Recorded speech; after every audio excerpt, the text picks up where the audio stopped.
the desert of the real.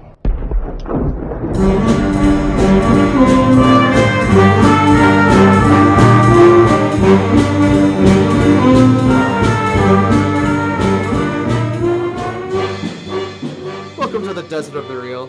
I'm your host, Ryan Hudson, and joined with me is the other host, Jason Dietz. The Desert of the Real is a movie podcast where I forced Jason to watch big blockbuster movies he's refused to watch because he didn't think they were worth his time. We're two high school teachers. We teach English and film, philosophy, creativity. And next year, I get to teach music appreciation, finally. Whoa. Yeah. We have graduate degrees, and we use our academic training to dig deeply into movies. We explore the creativity and philosophy and ethics of our films, and we push you, the listener, to think critically of your movies. This is where film meets academia. Jeez. Okay, it is. Let me just say that unequivocally, this is the location of the academic film intersection. This podcast. So all of the other 8 billion people, trillion people on the planet, you are not the academic film connection. You don't have access to it. It's just us. We are joined with a special guest. Kind of.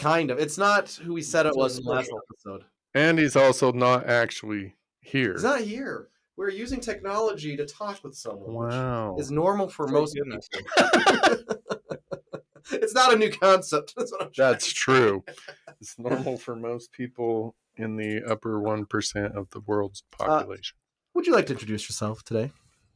Well, I'm a little intimidated because I didn't realize you guys had such fine pedigrees. Yes. That's why we say it, for to intimidate people. That's right. No other reason. Right. You're saying you don't have a graduate degree and you don't teach English or film or... I don't do any of those things, although I do a lot of film. I was trained in film. Ryan brought me on as a MCU expert of sorts. That's just kidding. I lied there. If you've seen all the movies, you're an expert, I think. Yeah. I've seen every MCU movie, at least in the first 3 phases on opening weekend. So yeah. Wow. That is a tragedy. There's my accomplishment to add to the list of graduates. Well, we needed that, so welcome. But tell us who you are, mysterious stranger. I am Stan. He's Stan. Hi, Stan. He died. You're gone. I don't think... Well, we'll get back to Stan. At some point. He'll just probably blip in and out. Come back again. What movie did we watch, Dr. Dietz? We watched Thor Ragnarok this week. 3. I don't like the first Thor. I think the second one's better. Better than the second one. Oh, yeah. We're flippy there. Yeah. And then Thor Ragnarok comes in, and this is Thor Ragnarok. This is Thor Ragnarok. This is your first watch. It was. You liked it. I think I loved it. You loved it. The L word. I gave it a little heart on Letterboxd. Yeah, I think I loved it. Means a lot. Hey, there he is. Stan's back. It does mean that. It means a lot to me because I only heart movies that I think are exceptional. That's my, 97 I don't out of heart 100. most. Stanley. Wait, who's Stanley? What was I know. that? I didn't get my introduction. That's me. I'm your mysterious guest, and hopefully my connection stays well enough for me to get through this. You do know that dial-up is like antiquated technology. Yeah, it's a little older, but that's all I've got. So some of us aren't in that upper. So joining us from deepest Africa is Stan, and then you cut off from there. Yeah, I watch movies a lot. I was trained in film. I do comic books now, so I guess that's all relevant. Yeah, okay, that's what I was trying to get to. You make your own comic books. Yeah, I do. You can say you know a thing or two about comic books and the industry. 1 or 2 things, not many more things than that. I know how to edit a comic book and write one, so That's I don't know if I'm that great at anything else. So feel free to plug your comic book for our enormous listening audience. Our huge audience. Huge audience. Again, I'm intimidated by the prowess. My comic book company is called Bleak Haven Comics. We do all sorts of stuff. We're currently working on with actually a friend of Ryan and mine's. We all grew up together. We actually all graduated from the school you guys teach at. We're making a book called Credence with a charity called Stand for the Silent. They're an anti-bullying and suicide prevention charity. Cool. So our book covers those difficult topics, helps kids and adults digest that kind of stuff and start a conversation, and it's all wrapped up in the cryptid Mothman fighting monsters. So yeah. Very cool. Yeah, indeed. Go to bleakhaven.com for all your Bleak Haven needs. Cool. So I'm 4.5 stars. You're 4 stars. Cade, what do you give Thor Ragnarok on your old letterbox that doesn't exist? Oh, my letterbox. I'd have to look out it of up. 100, please. No. Out of 100 stars? Okay. No. Yeah. I think that I gave Thor Ragnarok a 2. A 2? 5 stars. See, yes. that's what I'm talking about. Wow, this is going to be an episode then. This numbskull. I've got some hot takes for you guys. Excellent. We always need hot Which is takes. why Ryan invited me, because he knows I don't like this movie. Yeah. Kate and I, we mentioned this in another episode. We started a podcast and we got 3 episodes in talking about movies, starting with this movie and how I liked it and he didn't like it. Didn't like it. It was a good podcast. Really good. Really good. Indeed. Dr. Dietz, will you give us a rundown of what the heck this movie's about? Certainly. So Thor has been gone somewhere for a long time, and his brother has been running Asgard kind of into the ground, it seems, but they're happy. And Thor apparently has been chained up somewhere by some demon-looking guy that I don't remember his name. I don't know his name either. But for some reason, he lets him down, has this conversation with him. Thor says, I'm going to kick your butt, take your headdress back to the place that your headdress needs to be for you to, gain all power and destroy Asgard, because they're currently very far apart. And so the demons gets his butt kicked, and Thor takes it back and puts it basically right next to what will possibly destroy all of Asgard, which is, highly intelligent. And then he, goes and kicks Loki's butt, and they go find the real Odin, who Loki has trapped, I guess, or something. He's staring out at the sea, and he's kind of gone senile. He's fixing to die. Then he dies. Just waiting around to die, basically. Yeah. We can all relate to, really. I mean, when you've lived thousands and thousands of years. So his death somehow unleashes his oldest child, who is Hela, the goddess of death. Yeah. Hela is pissed off because for thousands of years, she's been somewhere. I think mostly she's pissed off because she was separated from her pet. And then there's a couple of scenes where she basically kills everything that moves because they don't respect her.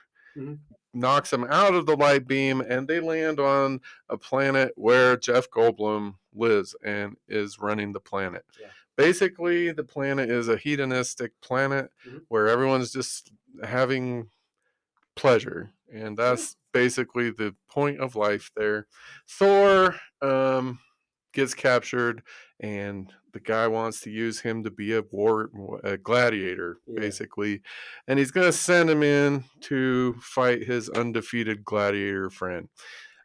Thor goes into the holding pen, where we meet a couple of frankly pretty dang funny characters, one of whom I looked up. One of whom is the director of the movie, which is great. Then he goes in to fight this guy, and lo and behold, it's Hulk, who vanished a long time ago, and all of us were wondering where he went. Well, there he is. He's been Hulk for a long time. Hulk has smashed everyone and everything. And then Thor and Hulk fight, and something magical happens in Thor, and he gets lightning in his eyes and his fingers and whatever, and it doesn't really explain why. What are you talking about? But then, okay, so here's what happens. His dad shows up on a lawn, and then he gets lightning in stuff. Yeah. And so, right, he doesn't say anything or anything. He's just there on the lawn. Somehow that gives him lightning powers. Anyhow, so then lightning's going on, and Thor's just beating the crap out of Hulk. And so Jeff Goldblum's character is like, well, that's not going to happen. And he zaps him with this little zappy thing. And then darkness. And then we have another one of my very favorite scenes is Hulk and Thor. They're trapped in this room together. Freaking hilarious, start to finish. But basically, they decide they're going to break out and go back to Asgard to claim Thor's throne. Mm-hmm. Various hijinks happens, and they go back to Asgard. And Hela's like, I don't really want you to be here. Please leave. She sends her undead army. There's, epic battle scene, whatever happens.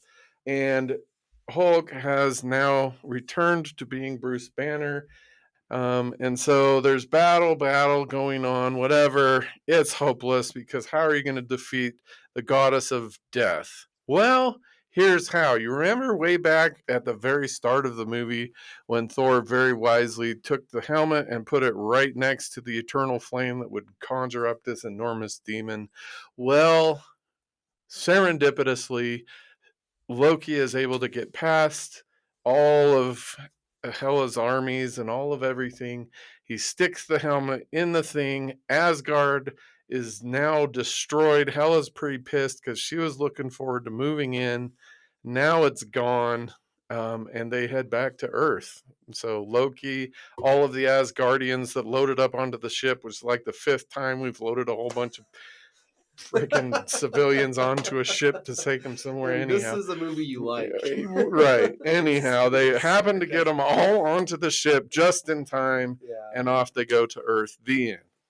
Anyway. And you didn't even interrupt much. Yeah, because we agree. I've been biting my tongue, if that helps. What do you think? Let's start with positives. What do we like about it? Do you want to start? I mean, I've got a bunch of them. Me too. I like okay. I do too. So maybe we should, let's start with the positive. Yeah. So I love the fact that Chris Hemsworth's brother plays him in the play. I thought that was so awesome. Yeah. Do you recognize the other guys? Okay, so they go to Asgard. There's a little play going on. There's 3 cameos, basically. Oh, I only recognize Luke Hemsworth. Okay, well, you recognize the other 2. I don't know who they were. Oh. Loki hit me. Is Matt Damon. Nuh-uh. Yeah, huh? I love Matt Damon. And then Odin is Sam Neill. I love Sam Neill. Yeah. I'll have to rewatch that. That's super cool. So that was a lot of fun. A lot of fun. Well, at some point in the podcast, I hope that we talk about why this movie, in my opinion, the humor in it works start to finish. It's so funny. Where basically the same approach to humor in Guardians 2, for me anyway, did not work at all. Mm-hmm. So hopefully we get that. But the humor, like I don't think I've laughed as much during a movie for a long time as I did during this movie. And I've seen this movie many times, or a handful of times, and I still laughed out loud at parts. Yeah, me too. Me too. Some things I maybe didn't remember, but it's so funny. Yeah. I think a lot of that comes from the director. Taika Waititi does a really good job with humor, and he's a really funny, like, oddball kind of quirky director. So I think the humor, I disagree that the humor, I think the humor works in the film, but I don't think it works in context of the rest of the MCU. And I think that's where a lot of my negativity comes towards this movie. Cool. That's fair. I think they got Taika because his movie before this was Hunt for the Wilder People. Fantastic movie. Yeah, great movie. Yeah, super successful, and Disney and other big movies, they like do this thing where let's get a guy who's famous or successful as an indie director and give him all the money he ever wants to make our movie, hopefully to, recapture that success. It's varying success. Another example, Cade, for you is, The Last Jedi with Rian Johnson there for you. Yeah, that one didn't succeed at all. No, it's actually really good. But the thing is, this movie definitely feels like a Taika Waititi film. It does. I think it does. Deets gave me a look, but no, I don't want to stray us too far, but I do have an honest question for you, Ryan. Yeah. What do you think of Thor 4? I know we're not reviewing that. I want to do a just quick comparison between the two. Yeah, Thor 4. I was talking to Jason about this because he hasn't seen it yet. Thor 4 fails in every place this one succeeds. Okay. Wow, spoiler. We don't have to talk about that now, but I have a hard time understanding why people like this movie so much and then hate Thor 4 so much, because in my opinion they're kind of on the same level. I can see that, but I think this one just works, and the same approach somehow doesn't work at all in the next one. Okay. So we won't talk about Thor 4 anymore. I just wanted to ask that question. Yeah, no, I see what you're saying. I get it, and I just think this, to me, you can really tell as the director as the artist in this, as the author. Did he also make Thor 4? Yeah, the same. Yeah, See, that's the same thing that happened with Guardians. Maybe. That's interesting because I like Guardians too, though. I like Guardians. I loved the first Guardians, and I thought the second Guardians was terrible. Mm-hmm. I do agree that the humor in the second Guardians is a bit off, and I think Guardians 2 really started the downhill trend of humor. I think so. But I do feel like Thor 3 really like catapulted that humor. And not to say that the humor in anything about the humor in Thor 3, but I think it encouraged the other movies to have worse humor. Yeah, maybe. Because this is the high point. Yeah. And they kept trying to reach it, or? I think so. I think there's a lot of truth. Yeah, I think that in terms of success, again, I'm not a huge fan of this movie, but I know a lot of people really love this movie. So I think they just kept trying to recapture that, plus recapture that with Guardians. And I assume you haven't seen the rest of the MCU movies moving forward, but I'm I feel right like here. Yeah. So I feel like, not to spoil anything, but I feel like they try too hard in a lot of other places moving forward with the humor, and it kind of goes downhill. And I think it's partially because of the success of this movie and the Guardians movies. Yeah, I agree. There's a lot of ad lib in this movie. Yeah, there's some moments you can just straight up tell this is all them joking for the first time this scene. So, is Hemsworth and Ruffalo, are they friends like outside of this? I think we get the impression so, because their chemistry was phenomenal. Like, it was so good. I laughed so hard when Thor was fighting Hulk and then hits him in the wall, and he's like, "The sun's getting real, though." Yeah. That was a good line. So many. I think. Do you think it does work to the film's detriment, especially within the series? Because I think Chris Hemsworth and Mark Ruffalo are good at improv, but you can tell the difference. Like Ryan was saying, you can tell the difference between when they're on script and when they're off script, especially Chris Hemsworth. I think, yeah. And so I think with like Robert Downey Jr. when he did his improv in the Iron Man movies and the Avengers movies, I feel like he was able to blend it in, basically seamlessly, really enhancing the story, enhancing the script. But in this movie, I feel like they just were trying to be as funny as possible, and they were funny, but I feel like that again was the detriment of what the movie was going for. Yeah, don't worry. Okay. We've had many arguments about Tony Stark, and I would like to point we're not going to do it again to our listener. I was not the one that brought Iron Man into this episode. It was not me. We're not getting into it, but we have severe disagreements about Tony Stark. Okay.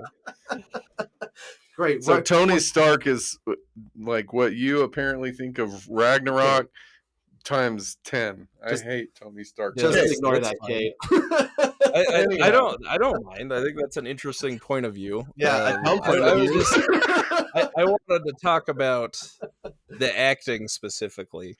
Well, Oh, okay. Yeah, because we had to cut like 30 minutes out of our last episode because we went on an Iron Man thing. Anyhow. Anyway, so here's the thing. This movie starts with like the literal record scratch. Like, you're probably wondering how I got in this situation. Right.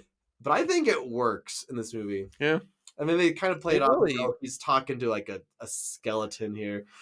Because Thor hasn't been a funny guy. He's been funny, but he hasn't been not like intentionally. Yeah. Actually, I was talking with Folsom, who was on the podcast. She was saying how this movie makes him a joke, like he's a dummy, where Thor's not supposed to be dumb. He's like a fish out of water in the first movie. Yeah, he's not like a dummy in his planet type of thing. Right. I thought this actually moved us towards Thor as like an intelligent person. Yeah, I don't say I would disagree that he's not a dummy, but I think he's too goofy. I think that's kind of the way that I would look at it, because especially juxtaposed to Thor 2, which isn't, my favorite movie, but he's so serious in that one, so it's just really jarring to see him not serious at all throughout this entire movie. Recently, Taika Waititi was being interviewed on Smartless. He was asked about directing this movie, and he straight up says he never read Thor comics. He was never like a fan of Thor. He just wanted the paycheck. He's like, I had a family to feed, and I took the job. So he kind of just thought Thor as something he can redo however he wanted. Like his characterization wasn't set in stone necessarily, like in Iron Man or maybe Captain America. So that's kind of the reason he's like, oh, I'll just take this character. I can do with him what I will. Let's give him a brand new look. Because we haven't seen much of him really at all, other than his movies, right? Yeah, exactly. Because he's not in the last two Avengers at all, is he? No, he is there. Is he? He's there the whole time. He's in the Avengers movies. No, the Civil War. He's not in Civil War. He's not in Civil War. He's no. not. Oh, that's not an Avengers. This takes place during Civil War, yeah. Although that is basically Avengers 3. Yeah. Right. 2.5. My mistake. How dare you? My mistake. There's a lot of great imagery in this movie. In fact, it to me reminds me of what I imagine heavy metal albums to look like. You have a rocket powered dragon. Sure. When Valkyrie her flashback to fighting Hela is like all imagery. Oh yeah, that's like straight off of a heavy metal. Right. It's cover. just like her falling, her going in slow motion with the Pegasus. Yeah. And even like the ending. Wait, did you say Pegasus? Pegasus. The Pegasi, Ryan. Pegasus. And even like the ending with like the wolf and like Thor using his lightning powers. A lot of it just to me is like, this could have been like an album cover. Yeah. This free. I hadn't thought of that. I do think that's true. I think that's actually might be one of the reasons that it's better than Thor 4. Because I feel like the Thor 4 didn't have any good atmosphere or imagery in it. The effects felt a lot cheaper than this movie. This movie like really captures atmosphere really well, especially when you're on Scar, the battle world. Yeah, I think they do a really good job of being like, oh, you're on this battle world, and it's they have a really cool atmosphere and effects. I will say though, this is where we get proof that Disney can change whatever they want in the background, because there's like the teaser trailer where you see Hela break the hammer, or you see the hammer like it's in an alleyway. It's not on this grassy plains in Norway or wherever it is. So for whatever reason, and I don't know the ins and outs of this, they had something else and then change it later on. And this isn't the first time where things we know of, like they just change everything digitally afterwards. I think this is kind of the start of that, actually, because it didn't happen a lot before. Because I know there's always been a lot of CGI in Marvel movies, but this is where we're getting into like the really, really heavy uses of CGI. Yeah, like I know. I mean, it's just things you wouldn't even think about. I know eventually in one of the Spider-Man movies, Spider-Man's there with another character, but it turns out behind the scenes they're not even in the same. They didn't film those at the same time, type of stuff. Mm-hmm. And so it's like, what else are they changing in the process here? Not that I guess that's a negative in this movie, because I think it's not obvious, Yeah, I didn't know his hammer got broken. So when she broke it, I was like, what?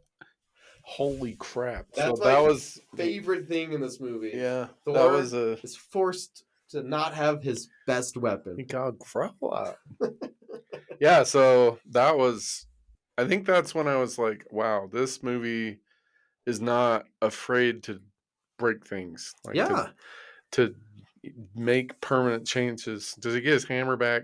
I don't know, but okay, I hope he does not get his hammer back, because if he does, then that's stupid. Just gotta watch the movie. Yeah, just watch all the movies. Okay, I'm working on it. I only have so much tolerance for these movies. But I love that. How do we force Thor to grow? Let's get rid of his only crutch. Well, not his only crutch. We find out. I love all of the interactions between other characters in Thor, like the Doctor Strange Thor stuff was fantastic. Yeah, all of the Hulk Thor stuff I thought was fantastic. Like the fight between the two of them, and then I think that the scene when they're in prison is like now one of my very favorite scenes. Every line Korg says is funny. Like, I was trying to start a revolution, but no one came except for my mom and her boyfriend. Every single thing. Yeah. And he said he based that character off of real life like bouncers at clubs from like New Zealand. Oh, really? Big beefy guys, but will sound like Korg essentially. Yeah. They look intimidating, but they sound not intimidating. That type of thing. I love Jeff Goldblum in this. He cannot act. He's another one of my people on my list of people that can't act. But in his case, like he just, I don't know. I'll give him a pass because he's hilarious. He's just so funny. But he's that same character in every movie. Yeah. He's just kind of himself. What is so interesting, have you ever seen The Boss Baby 2? Or Boss Baby Family Business, whatever. Ryan, why would anybody have watched? Do I look like somebody that would have watched Boss Baby 2? And what's funny is Jeff Goldblum's a voice in Boss Baby 2, and he's seen through like a computer screen. So how he talks is staticky and like jump. This same thing happens in this movie. Yeah. It's like, my beloved champion's been taken. Take to the skies. And it's just like broken up dialogue that works if it's staticky. Right. It's the same thing in this movie as it is in Boss Baby 2. Just how editing is. Yeah, just how he talks and how it flows that way. Yeah. Yeah. But I mean, if you look at like Jurassic Park, he's the same guy. Mm-hmm. A little less goofy, but he's the same guy.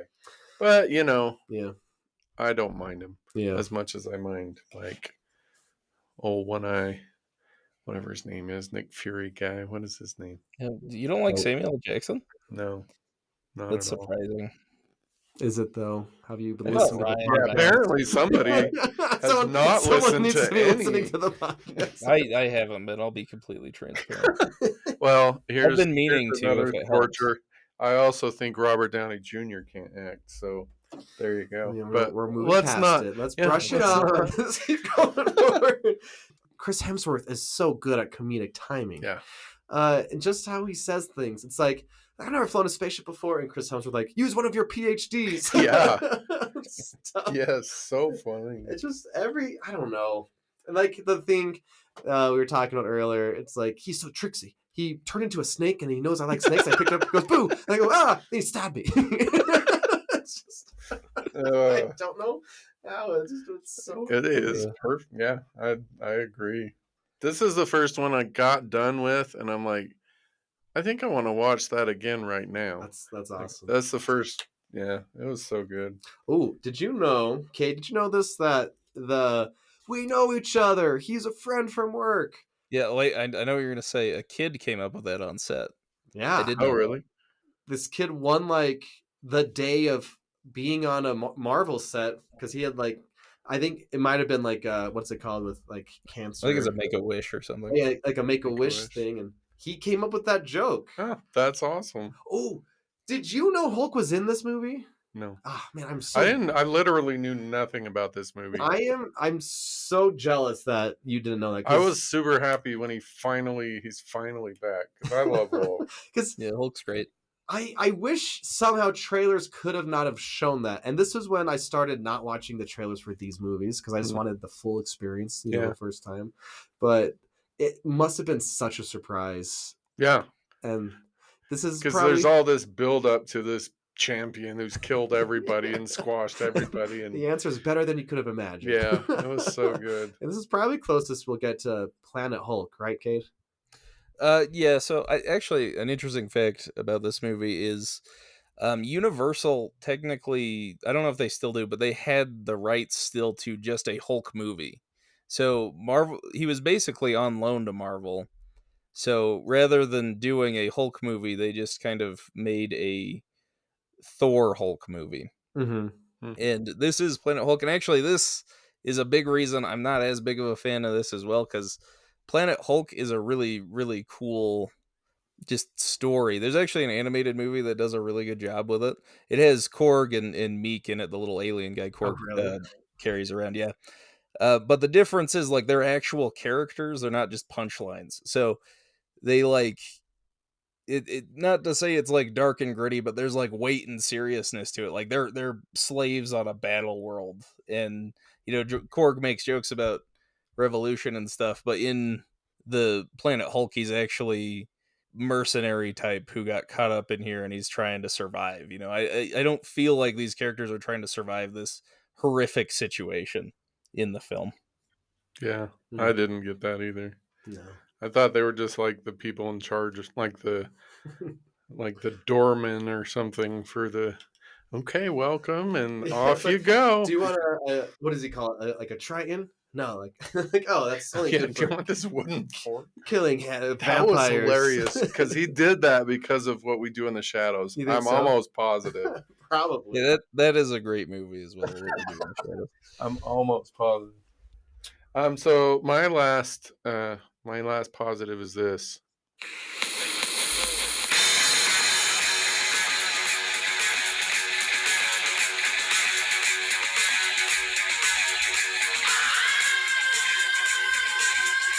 I'm just to say any movie that can work in Led Zeppelin as well as this movie did is automatically plus like 6.7 stars in my book. Straight up. You mean like Shrek 3? I've never seen Shrek 3. No desire. You guys got to do the Shrek movies after this. No, we're not. But I actually love the Shrek movies. They're actually really good. Mm-hmm. The problem, one thing I'll say about Shrek. Okay, go for it. It's just started a trend of a lot of really bad things, but Shrek itself was really good. Anyway, Shrek was still like he just was made to be a middle finger to Disney. Yeah, and then it was crazy successful. I don't have a lot of other pros. Actually, we're gonna get back to the immigrant song later on, but cool. The fact that I kind of like how Thor's friends just straight up die. Like, the people from the last two movies die in seconds. I mean, I think it would have been nice if Thor or someone could have mourned them, but literally they died pretty unceremoniously. Yeah, and Hela that's just kind of. I mean, they got a good send off, like the whole explosion explosion of Asgard. I mean, and Kate Blanchett is actually kind of funny in this movie too. Kind of. I do really like Kate Blanchett in this movie. Whoever I am, were you not paying attention? But like, okay, one of my negatives was I kept seeing. What's the bad guy, Disney bad guy that Angelina Jolie plays? The Disney... Oh, Maleficent? Maleficent. Like, I kept seeing Maleficent, and she's not as good of Maleficent as Angelina Jolie was. I feel like this is a personal problem, because I never thought Maleficent this entire time. Okay. I mean, that's fine. I'm excited to hear your rant, Kate, about the negatives, but I have two negatives. Okay. Wait for me. I have a few, and then you have a degree. I gotta wait. Yeah, people with degrees first. Okay, that's right. Because this is where academia and film meet. Kate, in case you didn't know, ChatGPT. Oh, geez, can we not? Told us to say that. Do you guys use ChatGPT? No. We did once. I've been Oh man, like a 15 episode campaign to get rid of that sentence. That's why it's funny every time. Okay, Doctor Strange, at the end of Doctor Strange movie, the end credit scene is him and Thor. And it's like, oh, this is exciting. Look, he's got the gloves. Yeah. And then he's going to be in Thor 3. He's going to be in Thor 3. And he is, but just for one scene. And I kind of feel like that was disappointing, yes. The movie's like, oh, get ready for adventure with these two guys. And then it's just that one moment. And this isn't the first time, or actually, it might be the first time. There are a couple examples in the future of like, hey, let's see where this goes, right? And it goes nowhere. The result maybe isn't what you might want it to be. But it is a nice moment. Yeah. Taika's using like old school filming techniques to like show like teleporting and stuff. Yeah. Oh, I didn't know that. Like so those kind of physical comedy is hard to pull off multiple times. Like the first time, yeah, it's funny. Like, what was the other movie where they did the 3 or 4 or 5 times? I know. And I'm like, okay, no. Oh, with Baby Groot bringing crap back to. No, it's funny every time. No, that was not funny. Here, I thought it was hilarious every time. Like he's falling into the shelf. But like when Thor's like, let me get my hammer. Right. He start crashing. Yeah. Just him going, sorry. Like I can't redo it because it's just so funny how he does it. But Kate, I don't know if we've talked about this, but my number one issue, if you're gonna land on the message of Asgard's not a place, it's a people, which is a great message and it's a great moment. We should maybe get to know the people or something. Yeah. That's my number. We don't see a lot of Asgard. Yeah, you get Heimdall and you see people, but you don't get a grasp of who these people are, I suppose. Yeah, I think it would be hard to pull off. It's already, 2.5 hours or something? Yeah, and it just kind of leans, I think this is the beginning where we see this a lot, where these movies feel big, but if you think about it, wait, that was a day or 2 days. Right. Maybe 3. Because this is, I think, 2 days. Yeah. And everything happens so fast. And I think, like, if you compare it to, like, the Sam Raimi Spider-Man movies, the Green Goblin ones. Oh, okay. I'm sorry I'm old. And those are so good. It's like, that's Spider-Man doing things for months at a time. But there's a few Marvel movies coming up where it's like, oh, that was like a 2-day problem, I think. Yeah. But I think somehow if you could make it a longer issue, we could have put more Asgardian stuff in. Yeah. But that is even if they put more of like the Asgardian people in the other 2 Thor movies, I think that would have helped. Yeah, probably. Because there's not a lot about, the people of Asgard anywhere in the MCU. They're mostly just set dressing. Yeah. I think Hela, her headdress looks stupid. Super cool. Stupid. So that's not really a thing. Cite your sources. It was just me. It's stupid looking. The heck. And then, like, I don't understand where Thor's eye went. Like, I know she's swiped. Rated R territory. I don't know. Like, what do you mean? It just, like, vanished. They're doing a lot of fighting and a lot of slicing and a lot of... Yeah. And then what? Like, what? I don't... Anyhow, I don't know what happened there. It was confusing.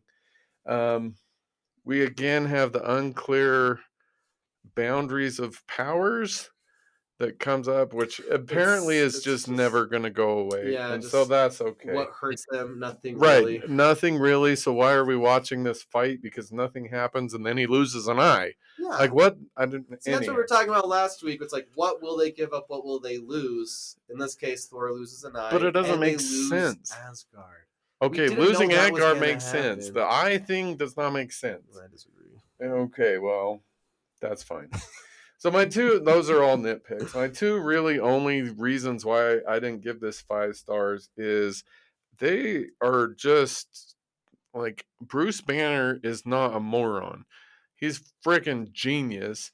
But in this movie, he's like a moron. I don't like that because I like Bruce Banner. He's an idiot. Like in this movie, yeah, he is. Like he just, like he doesn't do anything. He's just a moron. Anyhow, okay, whatever. So my main reason that I did not give this a 5-star is the Lion King scene. Wait, pause. Pause. Cade, do you know what the Lion King scene is? What is he talking about here? Oh, Cade's gone. Bye, Cade. What's the Lion So the King friggin' scene? you know what the Lion I don't King know what you're scene is. talking Okay, about so at all. Simba's off doing whatever the crap, eating bugs and poop and whatever. And then his dad shows up and he's like, Simba. Okay, the best part of the movie. Yes, it is the best part of the Lion King movie. Go on. Simba, you are greater than the blah blah. That happens here. That's stupid. That's not stupid. That is exactly That's it's the same thing and it's dumb. No, okay, here's the thing. Let me finish. Because he already knows he has those powers. Okay. He doesn't need Simba's dad to show up. He doesn't. Well, okay. Because in the friggin' arena when he's fighting Hulk, he did it himself. But okay. So he doesn't need him to show up and be like, Thor, my son, you're not the god of the hammers. Okay. I God can't do of lightning. I should have put this in my positives because I love this moment. There's probably some ethical answer that says what type of hero Thor is. We'll get to that. Okay. But that's yours. You're the architect. I love that moment because he's like, Dad, I can't win. Sure, I guess it's similar Lion King. Once again, never made that connection. Wait, by similar, if you mean identical, then I agree. I say it's similar. But I think that's the strongest, that's the emotional antithesis, the zenith, if you will, or zenith. Whichever way is the proper way. Or zenith. Zenith!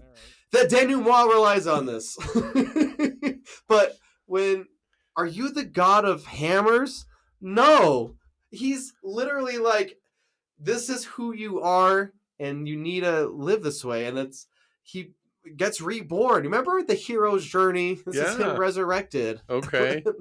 But Thor's dead, or Odin's dead.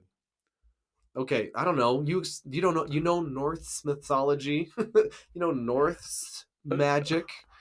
Did you know the wolf is Loki's child in mythology? Fenric. Yeah. Yeah. There's like a horse with 8 legs too. Yeah. Also Loki's child. Anyway, the point is, I think that's maybe the best part of this entire movie is you don't need hammers. You're not the god of hammers. You are the god of thunder. This is who you are. I don't see how that could possibly be the best part of this movie. Well, then it cuts to the immigrant song again, and it's the coolest thing. Yeah, that and he I'm fights, down with. and he does it. He just takes them all out. So if we view that blatant ripoff of the Lion King as like a lead-in to the immigrant song moment, maybe it's not terrible, but like if we had to have this like crap emotional thing to launch that, then maybe. I think it works. And I think it works well. In fact, you have been known to be wrong. In fact, so oh man, I wish we could.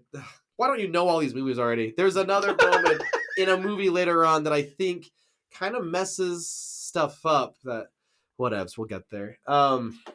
Anyway, I should have said it for a positive. You're right, because that part is good and not bad, and you're wrong. No, you are wrong. Before Kate gets to his rant, this is where Hela's like, this Infinity Gauntlet fake, because when they made the first Thor, you see it in the background for like one frame, and they're like, oh wait, that we need that later on, and not in. It can't be there right now. So that's how they fixed it. Yeah. Oh, that's a fake now, apparently, which works. That's called a retcon, Dr. Dietz. You know what a retcon is? I don't. Retroactive continuity. It's you make something so fancy. You change it up. Like there's actually a funny episode of Rick and Morty where there's the bad guy. His name was Bretcon. Like Bretcon. Actually, it's retcon. Oh, I thought it was Bretcon. It was always retcon. And then he just says funny things. You have always been weak to this, and like the world has always been an orange. Stuff like that. And he just messes. That episode is making fun of storytelling in general. That's called a retcon. Cool. Put that in your film vocab. Okay. Cade, what negatives do you see in Thor Ragnarok? Ooh, I could actually shorten it pretty well. But first of all, you guys were talking about original Norse mythology, and you're talking about the wolf that's Loki's son. Yeah. Did you know that the horse Odin rides, the 8-legged horse, is also Loki's son? I didn't know Loki had a son That was a horse. He Yes. birthed it. I didn't know that though. Yep, Loki turned into a mare and then anyway. Mythology, it's a fun bit of Norse mythology they don't put in the movies. Yeah, Zeus got a woman pregnant by being rain one time. Wow, that's true. That's a good fact. All right, I think my main problem with this movie. Well, first of all, Taika Waititi was not the right person to direct a Marvel movie. I don't think that he. I don't think he works well within established universes. So, like, there was talk of him doing Star Wars for a while. I don't think it would be good. I think he does his best work when he has, just his own free reign. And I think that's why a lot of this movie worked the way it did. But even he does the same thing in Thor 4 and it doesn't work. But I don't think he was the right choice, mainly just because he has such a unique style that it's much better watching his own indie stuff. And he does a really good job.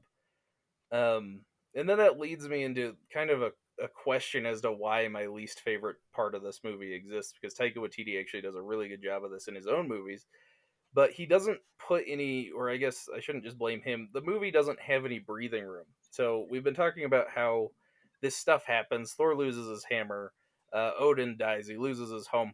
So I didn't feel any loss in the movie. There's no time for us to reflect upon it, and any time that reflection time, that like feeling time, emotional weight is starting to hit, Korg says something stupid and ruins it. Yeah, that's so, especially the last. And this is what really kills Ragnarok for me, is there's no room to sit down and be like, oh, I just lost my hammer. So if you watch the first Thor movie, a lot of the same plot beats are the same. So he loses his hammer, he loses his home.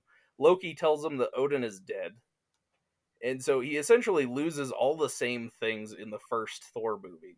But you can feel it. Like, he's like devastated when he hears that his father is dead. And I didn't feel like he gave a crap in this movie. And I think that's ultimately why I dislike Thor Ragnarok so much. Just because there's no emotional weight whatsoever. We have to wait until the next movie to see Thor grieve. And I think that does this movie a great disservice, just because it's always jokes. It's just go and go and go, and it's funny. They're in a horrifying slave coliseum, and we're just making jokes the whole time. So I think that this movie really is like the first monument to like humor overtaking the actual story, because I think that the story just is degraded by humor and by this, especially the improvisational humor, where you can tell the actors aren't on script and they're just trying as hard as they can to be funny, even though like these horrific things are happening around them. It just doesn't feel like, even though stuff happens throughout the movie, it doesn't feel like anything happens. And that's generally the end of my rant.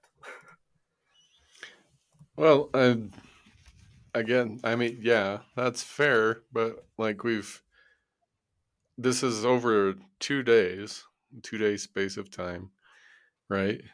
Ish. And so, and like you said, everything's moving so quickly, that horrific events frequently need time to penetrate. They need time to, like, if this horrific thing happened and then another one is on the horizon, like psychologically, I don't feel like we process the first horrific thing because the next one's coming. And so we kind of defer that to the point, like after all of the horrific things, then we can deal with it. What do you think of that? That makes a lot of sense, but like as an audience, that makes sense like in universe. But as an audience member, why should I care that Thor's hammer is gone? Why should I care that his dad is dead? If Korg's just gonna make a joke about how everybody's dead and the world's gone, why should I care about it? Yeah, that example is actually the one that is the worst, like, of undercutting a moment. Like, oh, we can rebuild, it'll be a home. Like, explodes. Nope, it's gone.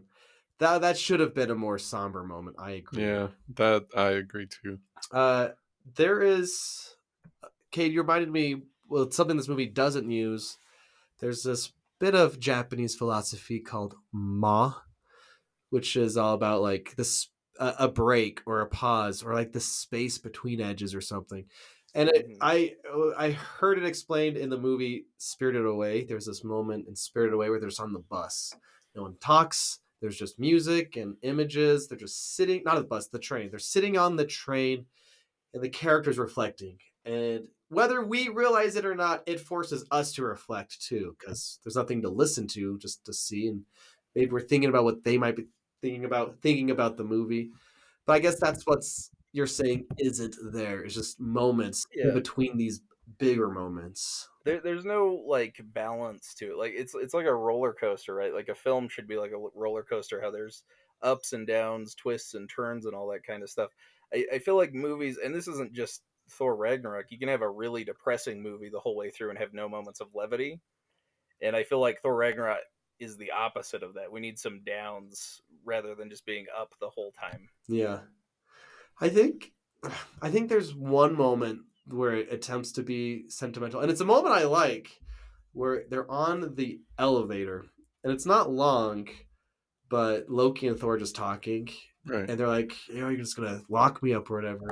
And Thor goes, Loki, I thought the world of you. I thought we were gonna spend the rest of eternity fighting side by side. Right. And I wish somehow that moment or that conversation lasted longer or something. Because I think, it's real pathos.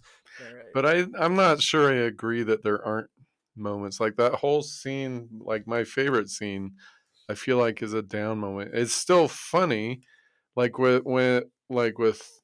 Thor and Hulk in jail. It's still funny, but they're also like working through what just happened and Hulk's trauma that he's been going through, and Thor. I mean, admittedly, it could have been more serious, but I feel like that's kind of a down moment. But you're right.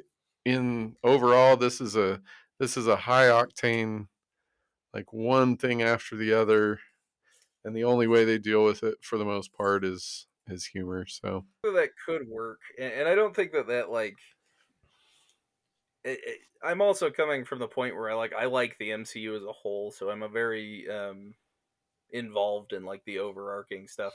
So I just feel like the tone shift to this place where like it doesn't feel like anything serious is really jarring, especially when you get into the next movie where there's a lot of seriousness in it. And I guess it makes more sense, like, because he does grieve a bit, and it feels like we get some of those moments, and I'm like, I just wish that some of these were in Ragnarok. in Ragnarok itself. Yeah. And I just feel like it doesn't mesh well with the movies that come before it or after it. Yeah. I think that's the main complaint I had with Guardians 2, actually, was that it was so just so silly. Everything going on was silly. It's got some of my least favorite jokes in the MCU, by the way. In Guardians 2? Guardians 2. Yeah. It was just so Spy Kidsy. That's what we finally came up with. But except for you gotta wait till Ant-Man 3. Well, and so it didn't fit with the first Guardians at all. And so I guess I could see that, but it's been so long since I watched Thor, whatever the other one was. Dark World. Dark World, yeah. The second one, yeah. Yeah. Which by so long I mean, literally a month and a half or something. Yeah. Well, to be fair, Thor 2 is a very forgettable movie in its own right. Thor 2 better than Thor 1. I'll just say that. Nope.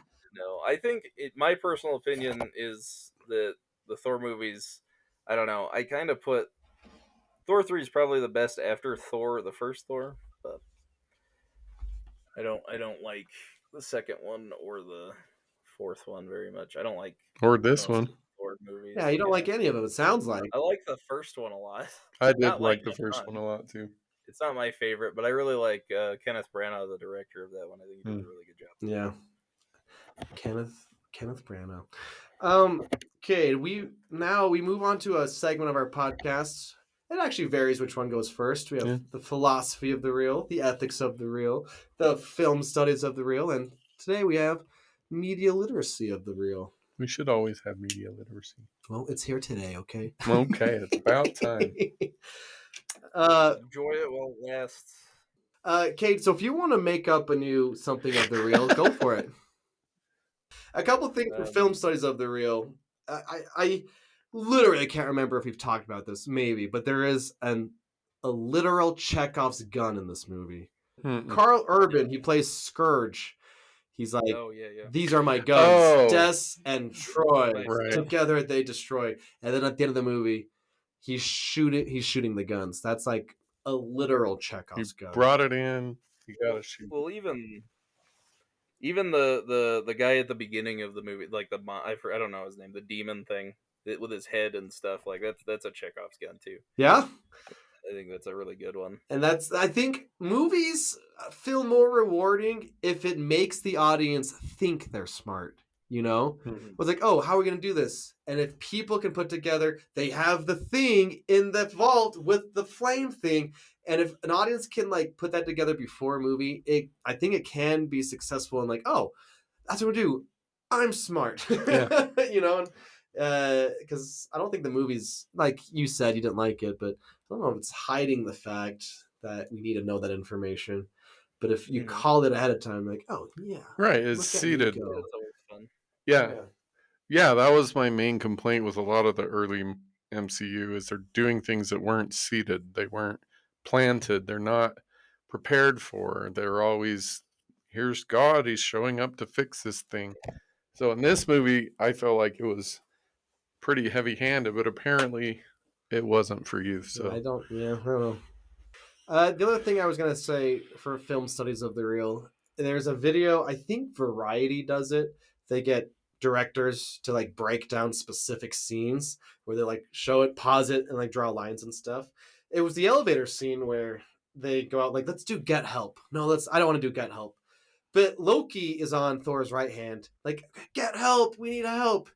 And he throws Loki at the bad guys. But when Loki stands up, he's on Loki's left side. So this is Taika Waititi's example of hinting at, oh, Loki's going to switch sides here because he just switched sides. Wow. Yeah, you'd say it seems ridiculous, but it's an example. I try to tell my film students all the time, like, thought gets put into everything. Right. Even something you don't think. So like this, Loki's on this side, he's thrown, pops up left side, visually telling us he's just going to switch sides. It's what he does. Yeah. And that was planned when they were making the movie.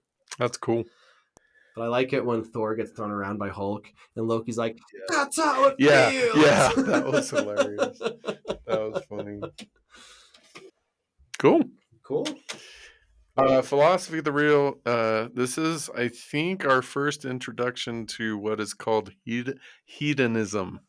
Hedonism is the philosophy that you should always have pleasure. Like life is about having pleasure, being comfortable, happy, whatever. And so, what is the name of this planet that they're on? Scar. Okay, so Scar is, as far as I can tell, just a hedonistic planet. And so it illustrates, I mean, there are almost no redeeming qualities to the hedonistic philosophy other than, I mean, obviously it feels good, like whatever it is. Yeah, just the plain pain pleasure scale is how you operate. So there's not really any pros and cons. Right. Yeah. And so, I mean, hedonism was huge in ancient Greece. Like it was a massive school of thought. And I think this movie does a really good job of saying, yeah, this is pretty much a stupid way to live because like there's nothing going on here at all. Yeah. It's just entertainment. So for me, the biggest important thing for the philosophy is this is where we seem to be headed. Maybe just in the United States, but we seem to be heading to a place where if it's not fun, I'm not going to do it. I think that's true. If it's not bringing me pleasure, I'm not going to do it. If it's a difficult thing to do, I'll pass. And so, at least in that sense, I think this movie offers us a really good warning this is where we're headed. If you guys can't figure out how to do something difficult because of the rewards on the other side, then we're screwed. Yeah. We're going to end up chilling with Jeff Goldblum and fighting people and doing nothing. So yeah, which I think the end credit scene is kind of like one of those shoulder shrug jokes where Jeff Goldblum's with all the people in the trash. Mm-hmm. But if you look at it with that lens in mind, then it's like, oh, no matter what, you'll end in the gutter or whatever. Yeah, hedonism by definition ends poorly. There's no way to have constant pleasure throughout your life. So, well, not with that attitude. It's just not possible. I think social media pushes that idea. Yeah. Like, if you're not having this much fun that we're having, then screw you type 100%. Then you're screwed. Your life is stupid and pointless. I see all these, they annoy me so much. There's YouTubers which have all these masses of wealth and they just can afford to do these crazy things. And that's like, in a roundabout way, you could be telling people if this isn't your life, then your life isn't good or something. Yeah. Like if you can't live up to this status, then what's the point? Yeah. I don't even think it's roundabout. I think that we're approaching the point where that is the message of most social media. Is your life sucks because it's not like this. It's not constant pleasure and enjoyment, which is a terrible, horrible message for impressionable, still forming minds to be constantly barraged with. Yeah. I hate social media. I think that especially that paired with our, current economic, political state, whatever side you're on, it's a difficult time. And so seeing, hedonistic ideals being pushed in to kind of offer this escape isn't a good idea either. No. Nope. I thought of something when it came to what we're calling the media literacy of the real. I'm going to try to apply a post-colonial lens to this movie. Awesome. Okay, so Hela isn't a deep character, but I think she's a good bad guy because of kind of what she represents. Wait, maybe our audience needs a little background on post-colonial. So post-colonial. All right, so let's back up a little. Post-colonialism. The world was owned by Great Britain. The sun never set. There's too much. Let me sum up. Too much. Let me sum up. White people owned a lot of countries they shouldn't have, and a lot of art was made. And looking back at that art, it's now we reflect on them this was during a time when colonialism was influencing everything. And you can kind of look at it in a way with how does that art made in the 1800s now read now in a post-colonial world? But also you can just apply it to any media that's about someone controlling something else or controlling someone else or whatnot. Because obviously Thor came out 2017. So Hela, like I was saying, is not a deep character, but I think she is successful as a villain kind of because of what she represents. She was Odin's right-hand person. And she comes walking in the castle and she sees this big mural of this happy, this is Asgard. This is how good we are. And she's like, that's a lie. And then she proves it. She throws her whatever, sticks at it, and the ceiling falls down. It's like, this was made in blood. Where do you think this gold came from? So she's representing this idea of this revisionist history. And it's, I'm using, thinking of America here, where in history classes for a large part of it, it's this is all the good and only the good stuff that happened, where it's not like that in real life or in history. We brush under a lot of the bad things that happened. Yeah. There's that once in Canada, there was a big thing that happened not too long ago of there are literal fields of these indigenous people buried here that were children when we tried to indoctrinate. I guess, history is not clean at all. In fact, there's somehow it feels a lot more bad stuff went down than the good stuff building this. But Hela's not wrong. She was Odin's right-hand person, Right, and they did kill all these people. They did steal their gold, and now they are saying that that's not what happened. Right. They're saying that this isn't how it was. So, but then here's where it might be stretching here. The use of the immigrant song. The idea that it's called the immigrant song. Like, I think it's literally about Thor in the song. Mhm. You know what I mean? Being led with his mighty hammer and stuff. Right. But I think the fact that it's called the immigrant song, and then we have these people who need a home who are immigrants, and in 2017 there are always these fights about immigrants. Yeah. And in fact, to this day, there's still like problems going on, and I think this movie is trying to specifically say, we weren't good, we need to do better now. We need to take better care of people who are immigrants like these people. I mean, the immigrant That's a song, good take. I think is Yeah. awesome because it's about Yeah. these, Vikings and stuff, and it sounds cool, and the images are cool of him fighting these guys. But I think if you just the fact that's what it's called and that's what the situation's going on, Yeah. and the Hela just represents this. You have forgotten the ways. I'm unstoppable unless you literally restart. Like, Right. you need to destroy the foundations of this planet because they're all steeped in blood, I guess. So I think it's purposefully That's really cool. about rethinking things. I and like that. needing to start over, thinking of others. Anyway, I like that. yeah, sure. So 2017 is, I think, 2 years into Trump's presidency. Yeah. So the immigrant thing was a huge. Yeah. Okay, ethics. This is probably, in addition to the humor, this is probably why I like this movie so much. Because Thor, I feel like, is the first of any of these characters that is coming into his own ethically.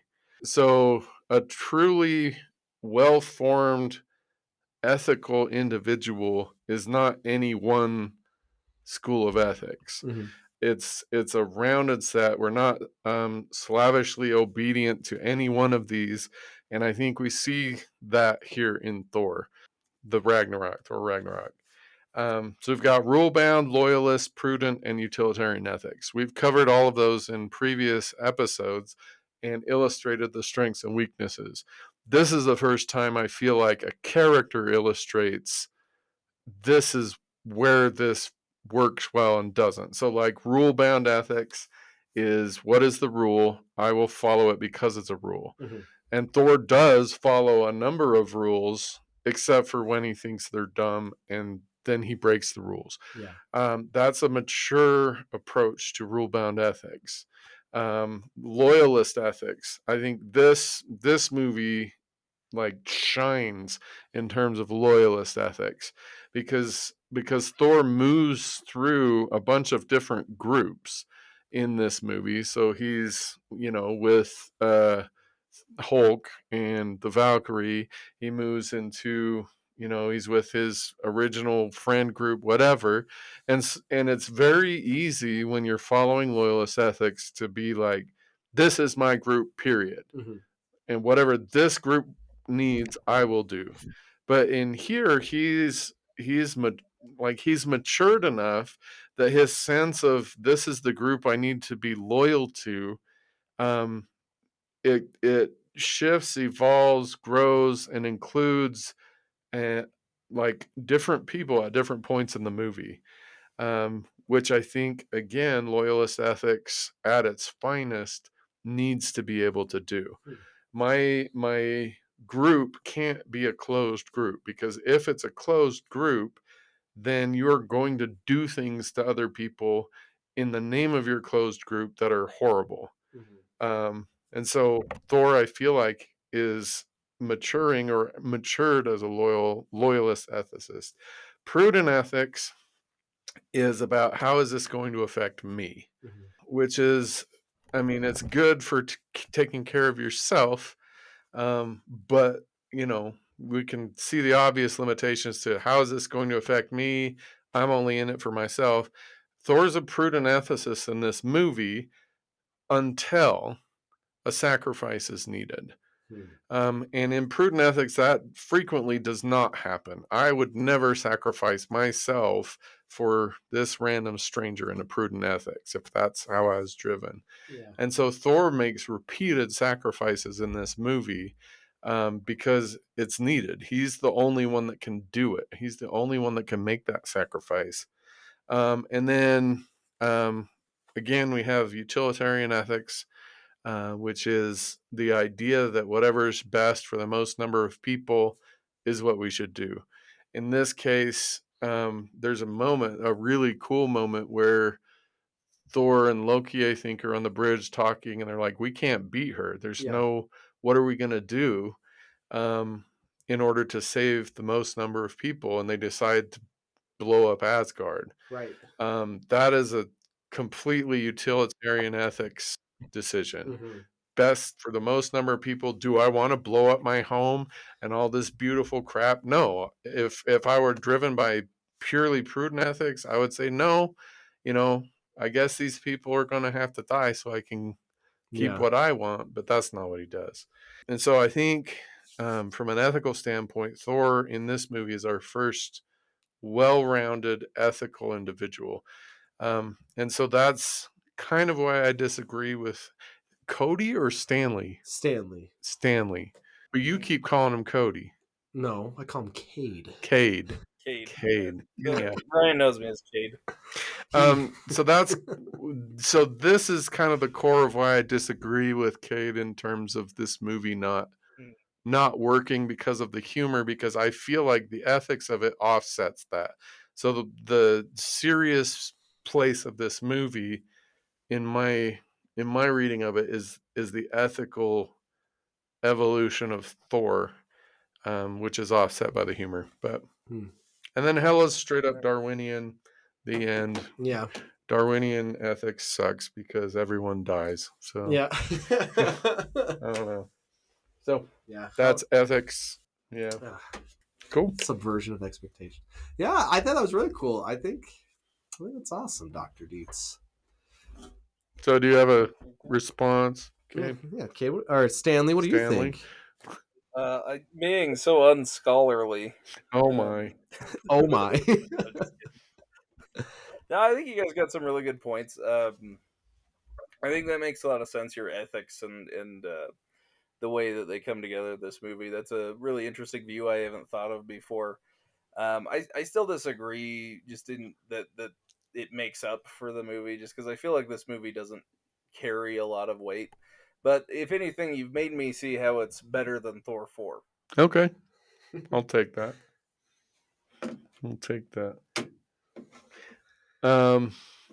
We have the dessert of the reel. I know Tessa Thompson's character, she drinks a lot. And like she drinks a whole bottle in like a couple seconds. Yeah. Oh, that faster than. Yeah. Doesn't Hulk eat something? Yeah, he's got a big fruit that he throws at somebody. Yeah, I love how Hulk's just hanging out. And it's like, actually, I think this is the first time Lou Ferrigno doesn't voice Hulk in these movies. I think this is. He does? Yeah. I did not know that. He's been voicing Hulk, or like his voice has been used. But this is Mark Ruffalo now for the first time being Hulk and Bruce Banner. I did not know that. That is super cool. Yeah. Super cool. Because Lou Ferrigno's Hulk gave me nightmares. Yeah? Oh my goodness. I had so many nightmares of him. So I have a soft spot in my heart for him. I love, because Thor's just like, no, we hate Bruce. Like, you're the one we like. Yeah. All these things. But yeah, Hulk just eating his snack is a lot of fun to see. Eating. Yeah. Hey, yeah. Final thoughts? I don't know. The next movie is Black Panther. Okay. And I was telling this to you earlier. Black Panther and Thor 3 should swap places in chronological order, because this movie directly links to the next one, the Black Panther, which you need the context of before Avengers Infinity War. I mean, you need to know who Black Panther is and what Wakanda is all about, but this movie, yeah, specifically connects right into the next one. So I wish you could swap those. You could have. Well, I didn't. You were in charge of But it's got to be in order, right? Yeah, this was release order. Doesn't Black Panther takes place immediately after Civil War? Yeah. So So it is earlier in the timeline, yeah. Well, but I also feel like if you're like a casual viewer, you could probably skip Black Panther because most of it's covered in Civil War. Kind of. Like all the important stuff that you really need to know happens in Civil War. I'm actually, like, you surprised me. I thought there was a 50-50 chance you would hate this movie, Dr. Dietz. And Black Panther. We'll see what you think. Yeah. I think if I would have watched Thor, I might have had a different reaction, maybe. I don't know. And then it's Infinity War. And then we're not 100% sure because summer break is coming up. We got That's the end of Phase 3, right? No, Phase 3 goes all the way to Endgame. Actually, it goes. Technically, it's Spider-Man: Far From Home is the last one. Yeah, so technically, I don't. How many is that? There's Infinity War, the Ant-Man, Captain Marvel. I can't believe they made more than one Ant-Man. You guys got 5 more movies. Are you kidding? No, there are 5 more movies in Phase 3. Oh, I thought you meant there were 5 more Ant-Man movies. No, there's only 2 more Ant-Man movies. 2 more. But we might take a little break after Infinity War just to give you that feeling of, I don't know, having to wait a year and stuff. Because anyway, we'll get there. And summer vacation, we don't exactly know our schedules at the moment. But we'll make it work. And then Phase 4, and then you'll finally be done with all these Marvel movies. You guys are gonna go all the way to current. We're gonna go all the way to Deadpool and Wolverine, baby. All right. Wait, the Wolverine and MCU? How are you guys gonna approach the shows? No, we're not doing the shows. If we were big and you guys wanted to give us money on Patreon, I'll make him watch the shows. There is not enough money. Okay, so the problem, let me explain to you the problem with the shows. They lied and said they wouldn't affect the movies, but they did. Yeah. It's true. That's why it's kind of an experiment with Jason here to see if it still works. When we start getting into movies that you need at the shows, we'll be like, so did that make sense without other things? If you go into Phase 4, you got to skip a lot of TV shows if you're just doing the movies. There's going to be a lot of not necessarily development, but things that happen. Yeah. How sad. Yeah, I mean, not all of them are great or even good, for that matter. I might watch the WandaVision. I like WandaVision because I really like both of those characters. And it started off really well. And WandaVision, only one that uses the fact it's a TV show to do something interesting. Oh, you did say that. I did say that? Okay, well, you'll see when we watch it. My favorite show is Moon Knight. I recommend that one. It's actually the only one that has nothing to do with everything else. Yeah. When's Moon Knight coming in? That's what we miss. This connectivity. Like, when are these TV shows going to be in the movies? I want Moon Knight in with these guys. Yeah, I'd like to see Moon Knight with the Avengers. It'd be fun. Oscar Isaac also does a really good job. Yeah. Anyway. Just like in Star Wars. Yeah, I mean, he does do a good job in Star Wars. It's just a shame how the scripts turned out for those. We'll get there in this pod. Maybe. We will. We're talking about maybe. I really need to renegotiate my contract for this. Joke's on you. There is no contract. So have you seen any Star Wars movies? I've seen the original 3, which I absolutely love. I watched the first 2. Atrocity. You saw the second one. And I think I saw the second one, but there was enough in the second one that pissed me off that I was like, yeah, when Anakin jumps out of the flying car and lands on another flying car, it broke his brain. No, it broke my willingness to watch Star Wars. And then the flying Muppet thing at the end. I never seen anything so stupid in my life. freaking little green ball of. Anyhow, That's funny stuff. Yeah. Anyway, Thor Ragnarok, pretty good. pretty dang good. Jason's putting a list together for you guys to listen to, or he'll at the end of all this say his order of Marvel movies, the very end, and stay tuned for that, you guys. Oh, you critical thinkers, you. Yes, indeed. Next week's Black Panther. Okay. Thank you once again for joining us. As always, think critically. Think critically. Cade, want to plug your stuff one more time? Comic books are pretty cool. You should get mine. bleakhaven.com. Thanks for inviting me on the show. It was a lot of fun. Yeah, thanks for coming. About movies. Yeah, movies are good. That's our slogan here. Movies are good. Most movies of them are pretty good. Some of them. And as always, we love you. We love you. Bye.